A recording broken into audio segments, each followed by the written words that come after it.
அண்மை செய்தியை பார்க்கிறோம். இந்திய பங்குச்சந்தைகள் இன்று ஏற்றத்தை சந்தித்திருக்கின்றன. நிப்டி 557 புள்ளிகள் உயர்ந்து வர்த்தகம் நிறைவுற்றிருக்கிறது. அதேபோல சென்செக்ஸ் 1961 புள்ளிகள் உயர்ந்து வர்த்தகம் நிறைவு பெற்றிருக்கிறது. அதானி மீதான குற்றச்சாட்டுகளால் நேற்று சறுக்கிய சந்தை இன்று உயர்ந்திருப்பதாக நாம் அண்மை செய்தியை பார்க்கிறோம். அந்நிய முதலீட்டாளர்கள் இந்திய பங்குகளை விற்பதை குறைத்ததாக தகவல் வெளியாகியிருக்கிறது. அமெரிக்காவில் வெளியிடப்பட்ட ஊழல் குற்றச்சாட்டுகளால் அதானி குழும பங்குகளின் விலை நேற்று 22 விழுக்காடு வரை வீழ்ச்சி கண்டிருந்தன. இந்நிலையில் இன்று சந்தை மதிப்பு உயர்ந்திருக்கிறது. முதலீட்டாளர்கள் பங்கு மதிப்பு 7 லட்சம் கோடி ரூபாய் உயர்வு என்ற அண்மை செய்தியை பார்க்கிறோம்.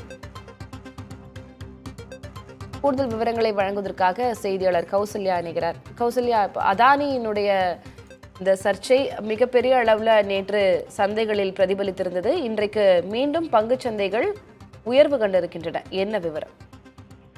வணக்கம் திலகா. இது என்ன அப்படின்னா, பங்கு சந்தைகள் இன்னைக்கு கணிசமான உயர்வோட முடிவடைஞ்சிருக்கு. மும்பை பங்கு சந்தை சென்செக்ஸ் 2000 புள்ளிகளுக்கு மேல அதிகரிச்சு, ஆனா முடிவுல 1961 புள்ளிகள் ஏற்றத்தோட 79,117 புள்ளிகள்ல நிறைவடைஞ்சிருக்கு. நிப்டி பாத்தீங்க அப்படின்னு சொன்னா 557 புள்ளிகள் அதிகரிச்சு 23,907 என்ற லெவல்ல முடிஞ்சிருக்கு.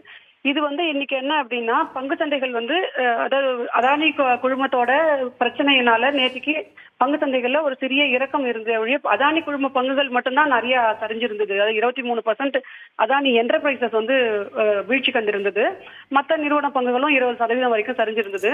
ஆனா அதானி பங்கு சந்தைகள் அப்படின்னு பாத்தீங்கன்னா நேற்றுக்கு ஒரு ரொம்ப பெரிய இறக்கம் அப்படின்னு, ரொம்ப பெரிய வீழ்ச்சி அப்படின்றத சொல்ல முடியாது. ஆனா இன்னைக்கு என்ன அப்படின்னா, பங்கு சந்தைகள்ல ஷார்ட் கவரிங் அப்படின்னு சொல்லுவோம். அதாவது என்ன அப்படின்னா, எஃப்என்டோ செக்மெண்ட்ல ஷார்ட் அதாவது செல்லிங், அதாவது கையில இல்லாத பங்குகளையுமே விற்பனை பண்ணுவாங்க. அந்த பங்குகள்ல ஷார்ட் கவரிங் வந்திருக்கு அப்படின்றத பார்க்கிறோம் நம்ம. இதன் காரணமாக தான் இன்னைக்கு பங்கு சந்தைகள்ல கணிசமான உயர்வு இருக்கிறதுக்கு காரணமா கூறப்படுது. பங்கு சந்தைகள்ல குறிப்பா சென்செக்ஸ் ரொம்ப அதிகமா ஏற்றம் கண்டதுனால அதானி குழும பங்குகளுமே இன்னைக்கு சரிவுல தொடங்கியும் ஏற்றத்துல தான் நிறைவடைஞ்சிருக்கு. இதுதான் நம்ம கவனிக்க வேண்டிய விஷயமா இருக்கு. இன்னைக்கு பாத்தீங்க அப்படின்னு சொன்னா சென்செக்ஸ்ல பாத்தீங்கன்னா ரிலையன்ஸ் இண்டஸ்ட்ரீஸ், அதே மாதிரி வங்கி பங்குகள், அதுக்கப்புறம் பாத்தீங்கன்னா ஐடி ஸ்டாக்ஸ், இதெல்லாம் ரொம்ப ஒரு கணிசமான உயர்வோட ஏற்றத்தோட காணப்பட்டதுனால சந்தை மதிப்பு மிக்க நிறுவனங்கள்லாம் எப்பயுமே கொஞ்சம் அதிக வால்யூமோட ட்ரேட் ஆகி கொஞ்சம் பாசிட்டிவ் ட்ரெண்ட்ல இருக்கு அப்படின்னு சொன்னா ஆட்டோமேட்டிக்கா மற்ற நிறுவன பங்குகளுமே கொஞ்சம் ஏற தொடங்கும். அதன் காரணமா சென்செக்ஸோட புள்ளிகளும் ஏறும். இதுதான் சந்தையில நடக்கிற விஷயம். இதுதான் இன்னைக்கு நடந்திருக்கு. இந்திய பங்கு சந்தைகள் தொடர்ச்சியாவே நம்ம பாக்குறோம். 85,000 புள்ளிகளுக்கு மேல இருந்த சென்செக்ஸ் இப்ப கிட்டத்தட்ட 78,000 புள்ளிகள், நேற்றுக்கு 77,000 புள்ளிகள் வரைக்கும் கீழே இறங்குச்சு. இன்னைக்கு ஒரு சின்ன அப் ட்ரெண்ட் கொடுத்துருக்காங்க. ஏன்னா ஒரு வார இறுதி நாள் இன்னைக்கு ஒரு ஷார்ட் கவரிங் வந்திருக்கு.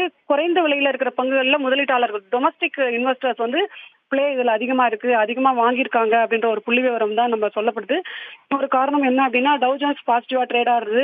அதுவும் நிக்கி இன்னைக்கு 1% வரைக்கும் ஏறி இருக்கா. ஜப்பானோட நிக்கியும் ஏறி இருக்கு. இதுவும் ஒரு முதலீட்டாளர்கள் இந்திய பங்கு சந்தையை நோக்கி வரத்துக்கு ஒரு காரணமா இருக்கு.